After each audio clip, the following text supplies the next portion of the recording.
Hi, welcome to my channel. I'm Snyman from Btrix Dsigns. Here you will learn how to master Tunisian crochet and much more. If you don't want to miss anything, remember to subscribe and hit the bell, or you can visit my website at www.btrixdesigns.co.za. Enjoy!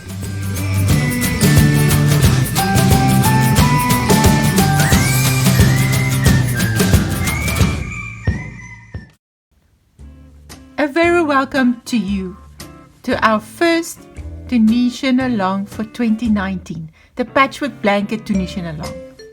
The whole aim here is to teach you all the basics of Tunisian crochet, but also to help you through troubleshooting areas, give you helpful hints and information, to teach you new techniques and more stitches so that you can have an exciting and inspirational fun along with us.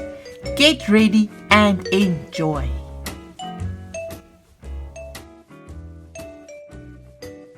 Let's have a recap on the hook and the yarns that we will use. Here I have my Knit Pro Trends 5mm interchangeable Tunisian hook with a 40 centimeter cable. Now the cable itself is not 40 centimeters long, as you can see, comparing to where it's in proportion with my hands and the yarn, but it gives you a total length of 40 centimeters when you attach it to your hook. So that is why it's referred to a 40 centimeter size cable. At the back we have the stop. I already connected it and fastened it with my key, so it does not get loose while I'm working. Here at the hook I have the same hole that I can insert the key and just tighten my hook to the cable. Now I also have an 80 centimeters cable. The reason for that is on the shorter cable and hook I will be able to make only one of the panels at a time, but if you want to work both panels at the same time, you can use a longer cable to attach to your Tunisian interchangeable hook. The yarn that we will be using is from Nurturing Fibers, and it's the Eco Fusion range, which consists of a 50% bamboo and 50% cotton blend. This is one of our local very favorite yarns from our indie dye Nurturing Fibers, and I know it's also available worldwide in the UK, the US, Europe, Australia, and you can just go to Nurturing Fibers on their website to find your local supplier if you're interested in using this yarn.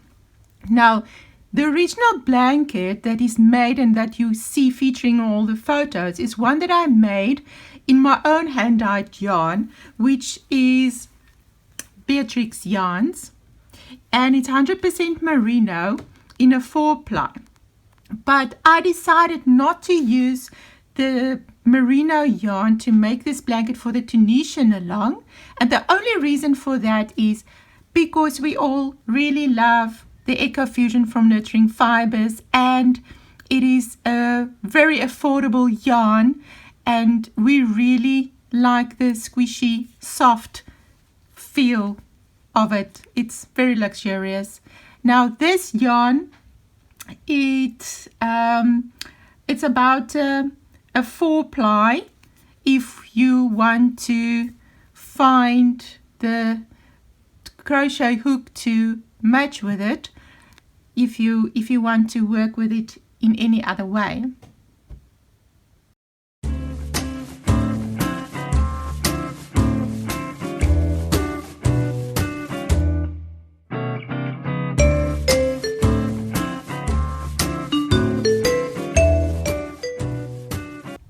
For our overseas friends, the American hook size that we use is a size H or 8.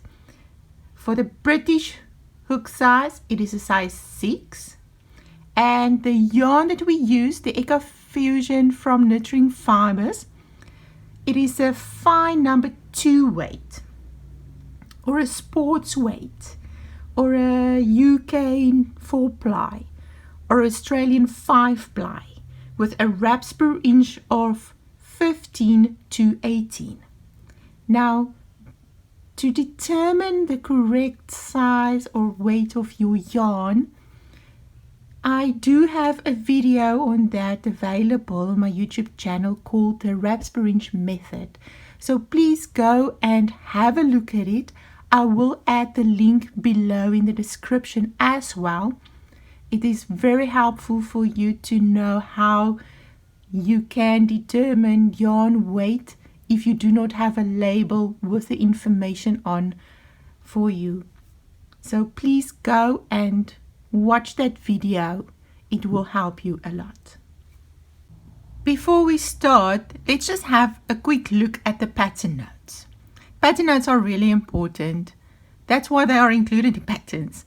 But I know that many of us don't really like to read them. We just like to jump in and start away with a pattern, and then halfway or somewhere we find I made a mistake or there's a problem, I get stuck, and then it's the reason for that is because we haven't read the pattern notes.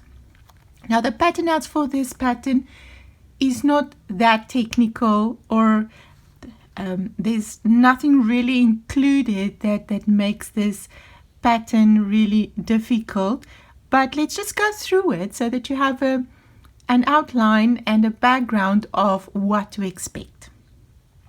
Okay, first thing, and that is where many of us may struggle when we start a pattern the first time, is the terminology of the pattern in which it's written.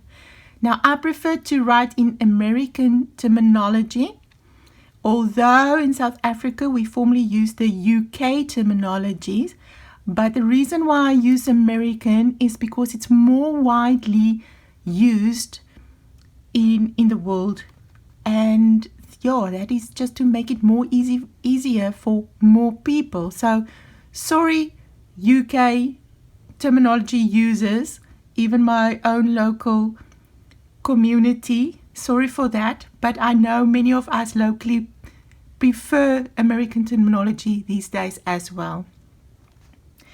The pattern is then worked in a Tunisian simple stitch.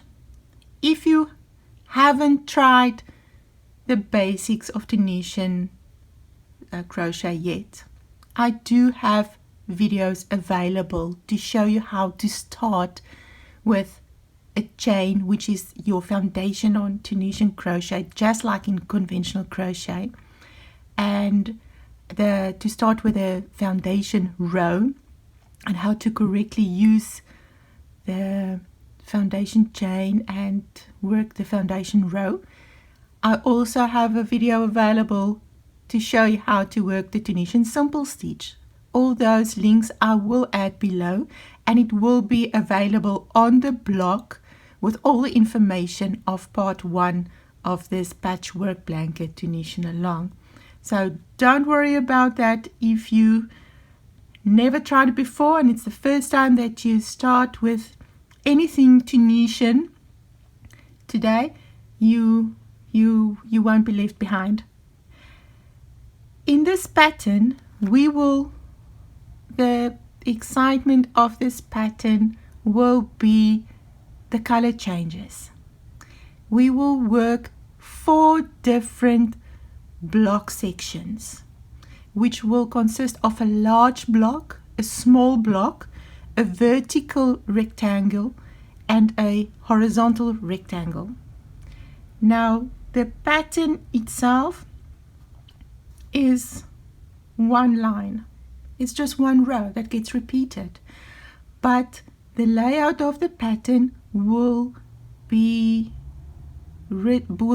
show you how these blocks are combined, and for each block the stitch count and the row count will be included in in a schematic on the pattern, and it's on the blog available as well. So don't worry about that. We will go through it as we go along. Then wet block at the end of the pattern of your project when it's done is advisable if you used 100% wool or even acrylic. Those fibers prefer wet blocking, whereas the yarn that we are using is a plant-based fiber, a cotton bamboo blend, and for that I prefer to just spray block my projects. I will share a video on a later stage on blocking and why I prefer the different blocking methods for different fibers. In the pattern itself, you will see that the step on the forward pass, which needs to explain to you that you skip your first vertical bar, will be omitted. That in Tunisian crochet, even when you start as a beginner, needs to become like general knowledge. So to shorten a pattern, a written pattern, some of the steps will be omitted in the pattern itself. So to start from the beginning, learning how to read a pattern is really very important to me for you. So I will explain this in the blog as well. So if you miss this and don't really understand what I'm explaining, please go to the blog and read all about it. Then on the return, also your steps on how to do the return is also omitted to shorten the pattern, the written pattern. So instead of explaining to you that your first stitch on your return you will chain one, or as some still write, yarn over and pull through one loop, I won't even write that. I will just tell you return, and you will need to have a general knowledge of how to do the basic simple return in Tunisian crochet. And that is also explained in my videos on the Tunisian simple stitch, and even on the first lesson of the foundation, chain and foundation row. But to see it in a written version, I will show it to you on the blog, where I will add all this information for you to start. The first few colors for the first panel, we will start with the denim, then we will transition over to the seashell for the foundation chain, and then to the pickled ginger. These are the three that we will start. The first color, the denim, we will make a small block or a small square. The next color, the seashell, will be a large square, and then the pickled ginger will be a horizontal rectangle. On top of the horizontal square, we will have the cocoa color, not horizontal square, the horizontal rectangle. And then on top of the small square, we will have the yellow. So this will be our first section that we will start on today. Let's start with our denim, and I prefer to find my inner end on my cakes. This happens, and I'm so glad this happened today, because I found so many people moaning about the yarns that make tangles inside of a yarn cake, and when they want to find the end from the center, they can't find it, or they pull it out, and then this whole tangled up yarn mess comes out. Now let me explain this to you, because I'm a yarn dyer myself and I roll a lot of yarn cakes. The reason for this is the mechanics on when you wind the yarn on a winder. The minute that you take it off, you don't have any power on what goes inside of this cake. What happens? So the minute that you take it from the cone of a wool winder, the inside is on stress around that cone. And the minute that you take it off, it does this. Now you do not know what is happening inside there with these yarns when they start relaxing and pull closed. So yes, it will get tangled. We are actually not supposed to use the inner end of a cake or any yarn form that you get. If it's a skein or whatever form, we need to work from the outside. It's better because while you are working on the inside, you are damaging the outside of your yarns, especially when it's natural fibers, because of all the handling. So it's better for your yarn to use it from the outside, but we like the convenience of using the inside end. So please, if you like me, I also prefer to use the inside of a cake, because I don't like a ball of yarn or a cake running around all over the place. So if ever you try to find the inside, please do not expect for it to come out 100% every time, because you have no idea what's going inside on the inside of your cake. Now what I normally do is I find the bottom. Now our local dyers are very, very nice these days. They leave the inner end for us on the outside, which can be done. It's easier. You can see here it looks at us from the inside of this cake. But if you cannot find that inner end, try and find with your finger from the one side. I like to wiggle my finger through, right through to the other end, so my finger can stick out. Now what happens is that my nail sometimes grab onto one of the yarns on the inside, and only that one I pull. And when that happens, most of the time I'm lucky enough to pull on the end of my cake.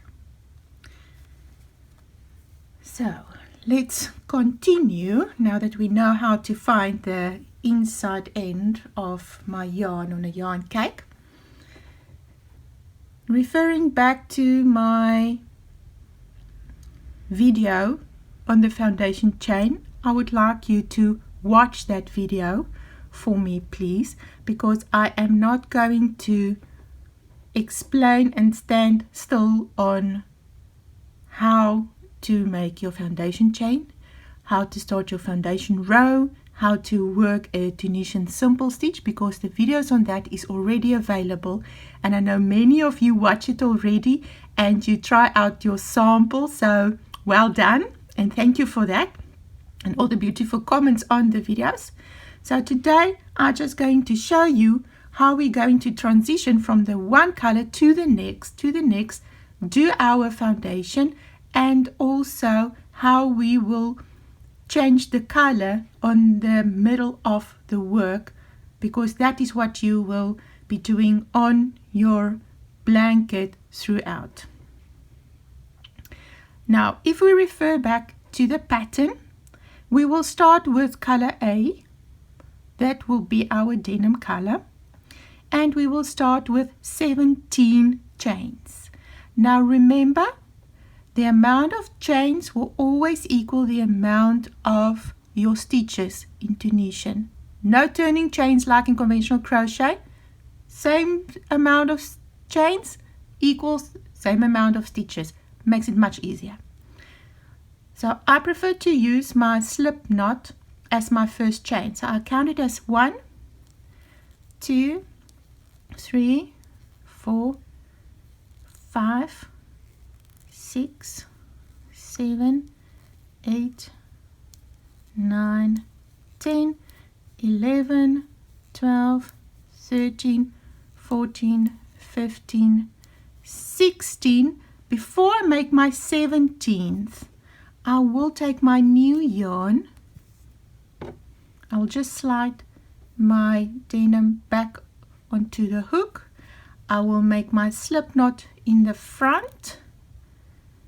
This one I will pull tight, okay, because I won't count this one, the slip knot, as a stitch or a chain, but I will just use it to pull up my next loop. So there it's the 17th chain formed, and here I'm already ready to start with the next color for the first chain.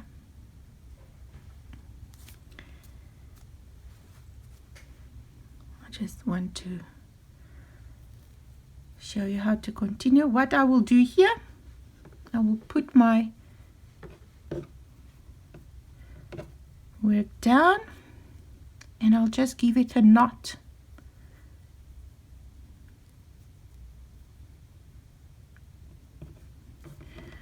I'll pull my knot towards the back. Now this can be tricky.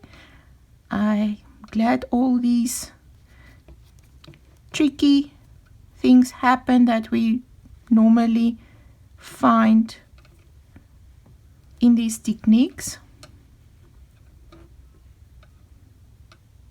because now I can see what I'm doing. Okay, so there's my knot at the back to keep it tight and out of place, and I make sure that the slip knot that I made stays on the outside. There you go. It stays on the back of my work, and that is why here I made the knot to just keep my yarn tails intact.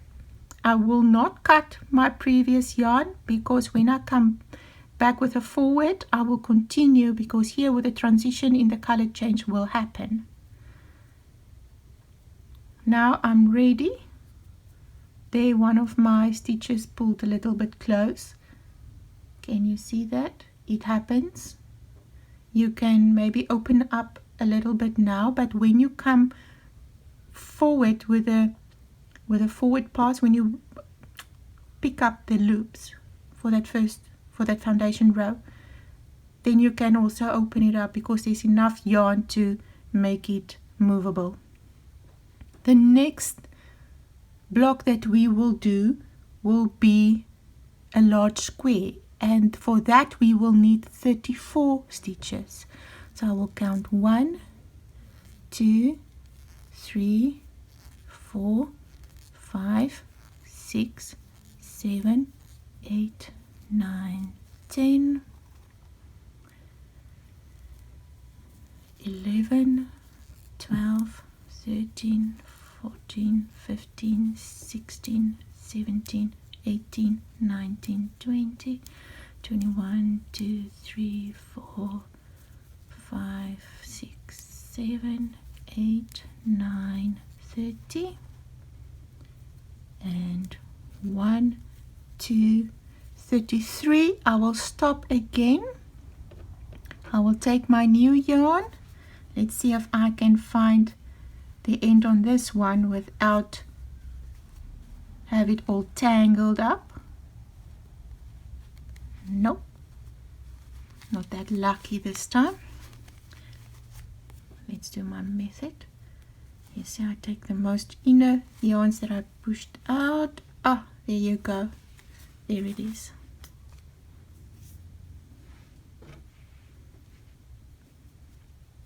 Make my slip knot in the front, and then for chain 34 I'll use the new yarn, the loop I will pull through the one that was on the hook to create the 34th chain for my previous color and be ready to start with the new color. Let's just do a little knot here at the back again to keep it intact.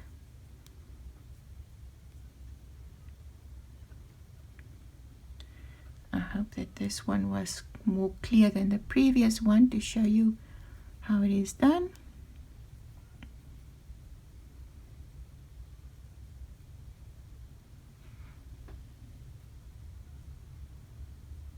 And I just helping that slip knot to stay at the back of my chain. Sometimes it does pull through to the front.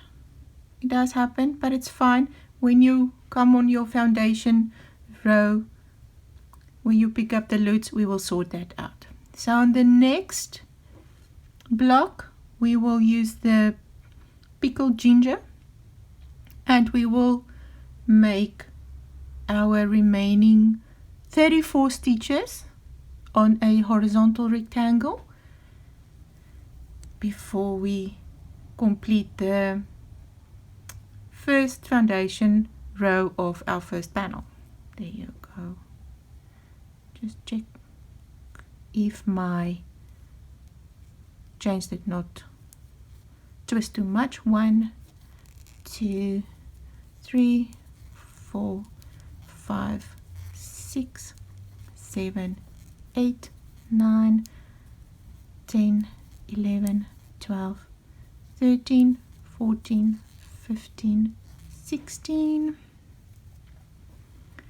17, 18, 19, 20, 21, 2, 3, 4, 5, 6, 7, 8, 9, 10, 30, 31, 32, 33, and now I can make 34 because this will be the foundation chain for my first panel. Okay, don't worry about all your yarn tails and all the yarn that's lying around. I'm just going to remove these other yarns that we will not be using right now, so we can work only with these 3. And I will just show you how to, we will just start picking up the first few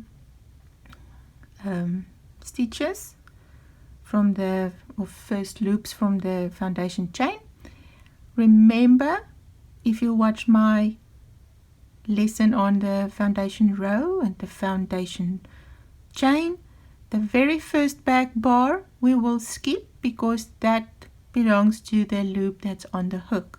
So we will continue in the second back bar, yarn over, pull up a loop, and we will continue until we get to our first color transition, which is here.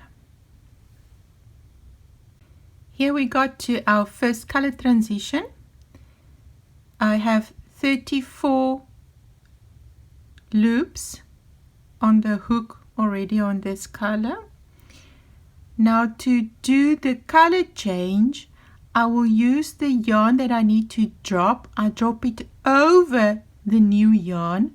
Here is the working yarn for the new color, and I will continue with that. But let me just show you. I tried to keep it a close-up to show you exactly what is happening here. In the front of my foundation chain, you can see there is the first chain of my new color. Now if I turn it to the back to find that back bum, I can't find a back bum.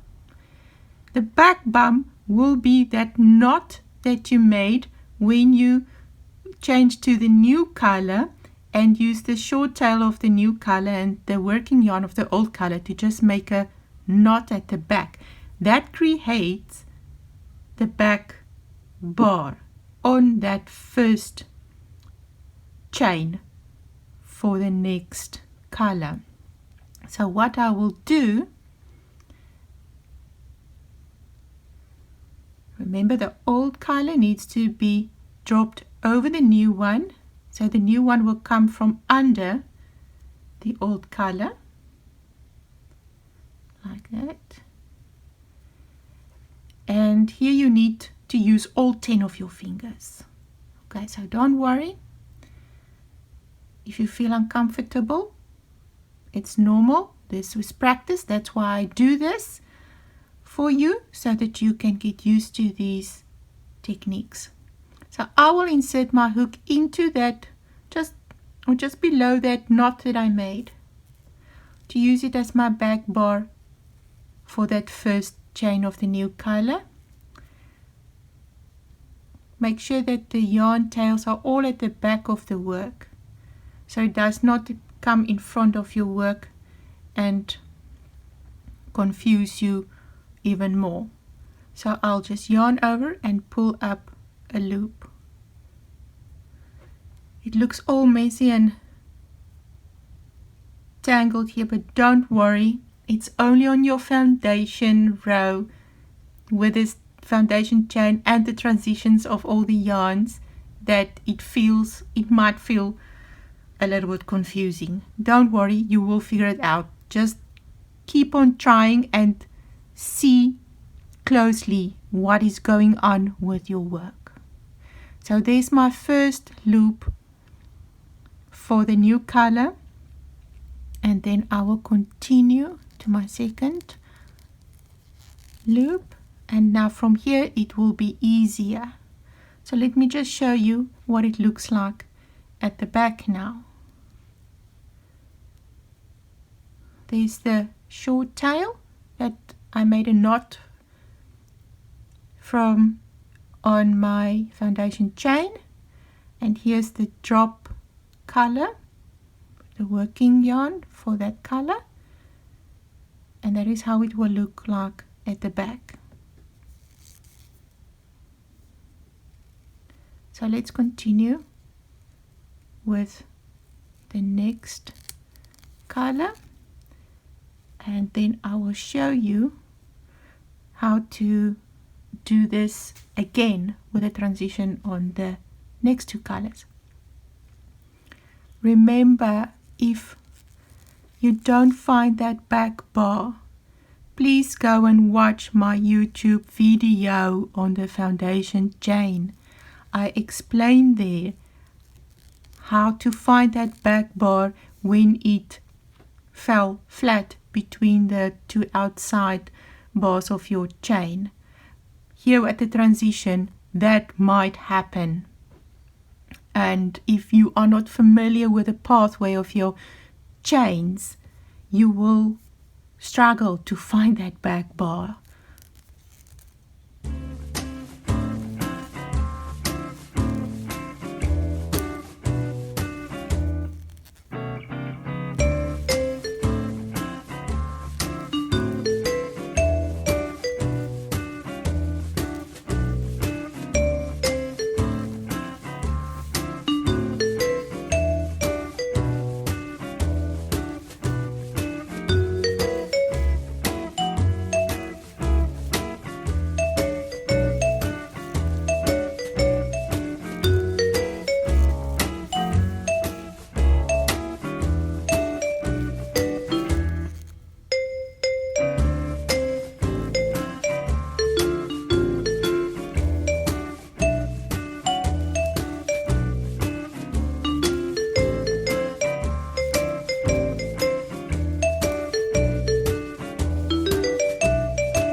here's our next transition.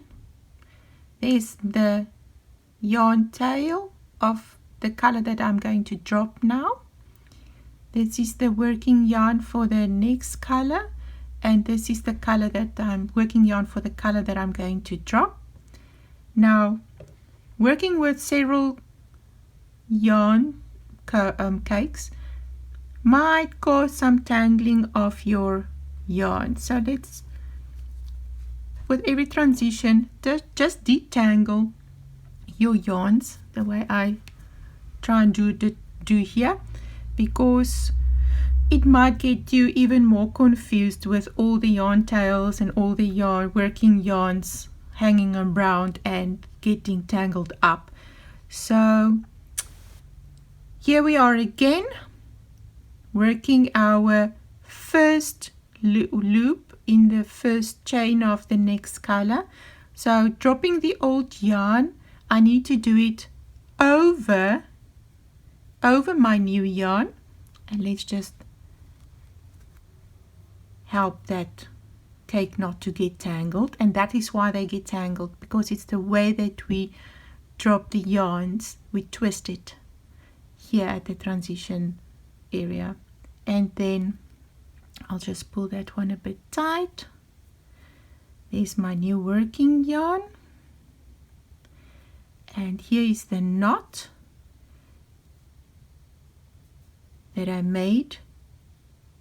There's the knot that I made with the tail of the new yarn when I did the foundation chain, and I knotted with the dropped yarn, which was my blue or the denim, which will now be my new color again as I dropped that previous one. And let's just do that back bar, which is that knot. Let me just move my working yarn there away so that you can see it. And here I will insert my hook, yarn over, pull up a loop. And to find the next back bar, because we pulled on all these yarn loops, it might tighten up like this one just did, or it might even lie flat between the outside bars of your chain. Let me just get the other yarns out of the way so you can see. There is my next back bar. Trying to get it open. And another tip that I can give you on your hooks is a hook with a sharp point in Tunisian crochet works way better than with a blunted point. And I'm sure you can see what I mean when I try to find these back bars.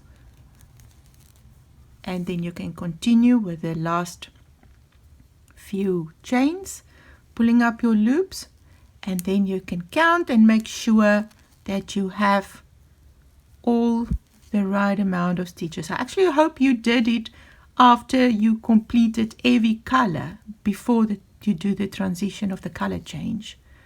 Otherwise you have to do this all over again.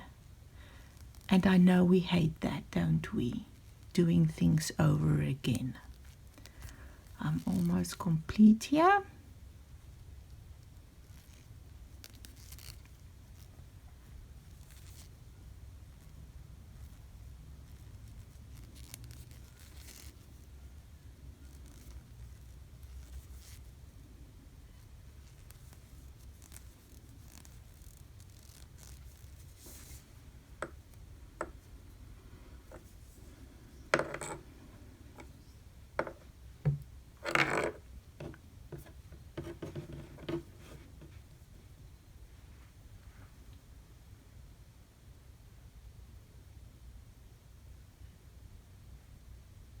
And here is our forward pass completed with the first few transitions of the different colors that we are using. So if I can just hold it up close for you to see what it will look like at the bottom. You will see these V's that your foundation chain will create, and that is because you worked in the back bar. The front bars will give this appearance of the V's. Here is our transition with the next color, and here we come to the next transition, and when I turn it to the back, this is what it will look like at the back. Now if I continue with a few rows and I do the transition of the color changes correctly by dropping the old yarn over the new yarn that you need to pick up, when you do that every time with your forward pass, you will have a nice consistent seam at the back. Now let's do a return pass so that I can just show you how we will do the transition on the color change at the return pass. You know that by now that I prefer to use my slip knot as a chain, so here I will just pull on my working yarn so that that slip knot can close up and do not make an ugly unsightable knot. Then for my first stitch on the return pass, I just chain the first one, and then I'll continue yarn over and pull through 2, yarn over, pull through 2, yarn over, pull through 2, and I continue this way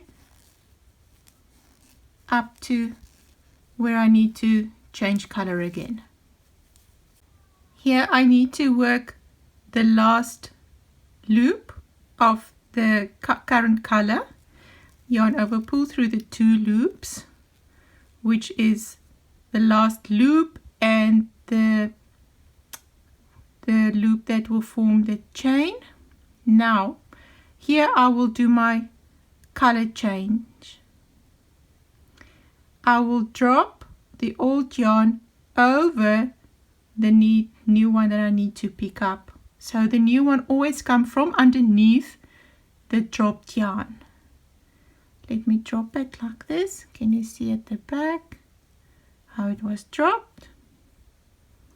And now I will yarn over and I will pull it through the previous color loop that's on the front and the first loop of the new color that is on the hook collected during my forward pass. And there is our transition and the color change.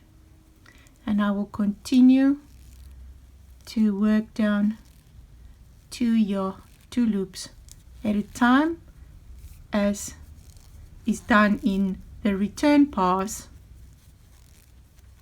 of a row in Tunisian crochet. There you go. Be careful not to pull too tight on this dropped yarn, because if you do that, the 2 vertical bars of the 2 colors will come very close together and you will have a more clear seam in front of your work. So leave it loose, but not bigger than your previous and your next chains in between these vertical bars. Just check your tension on that while you are working. So we will continue returning and we will do the next color chains with this current color and the next one. Here is the next color change transition. I will yarn over and work the last loop of the current color on my hook. Then I will drop the yarn over the new color like that, yarn over, and pull through to work the first loop of the new color on my hook.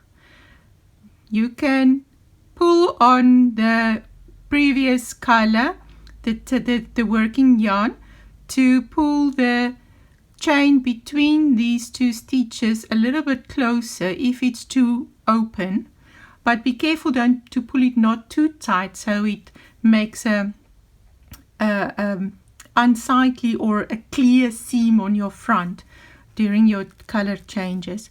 And then you will just continue finishing the new color up to the end of the return pass.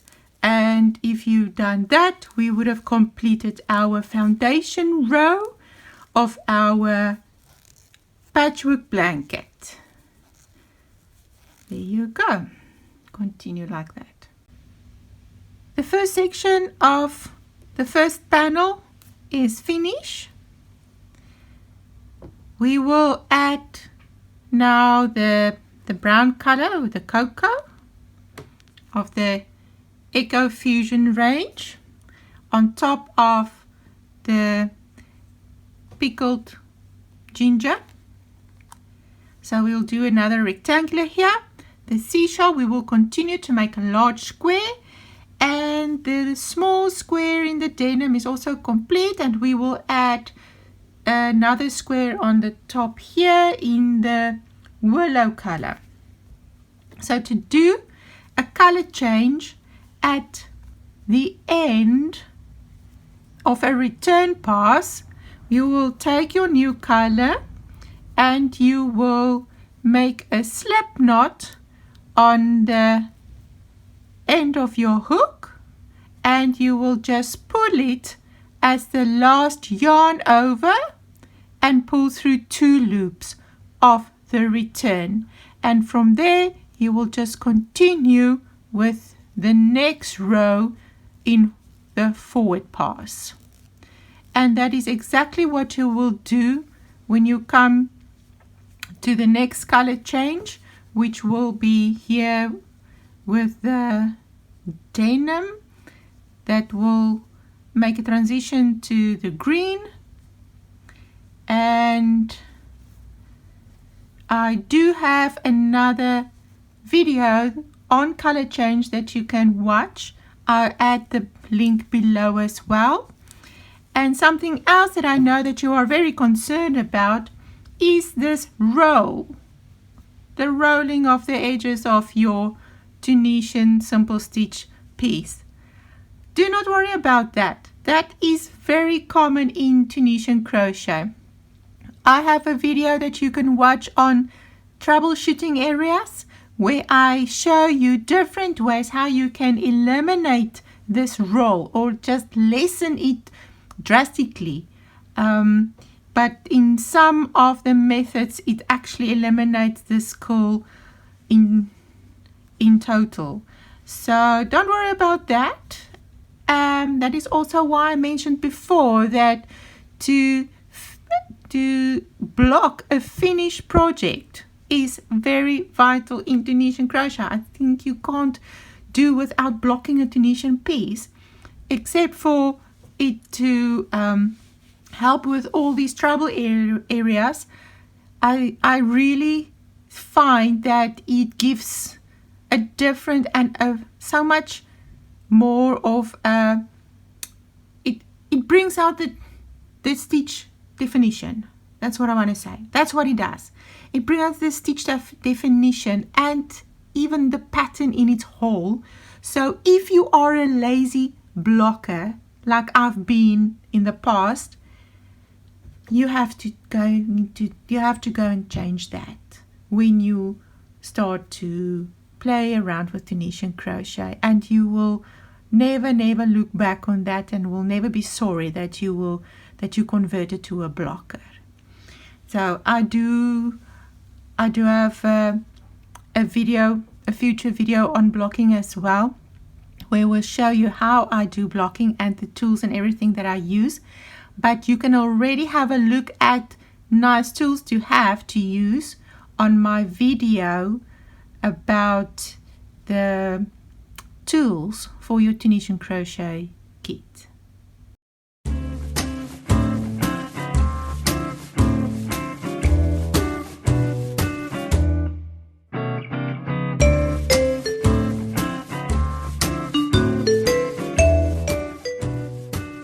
Hope you enjoyed this video. If you found anything valuable, please share this with your crochet friends. Also, you can leave a comment if there's anything that you would like to see in the future. And remember to subscribe. Thank you for watching. Goodbye.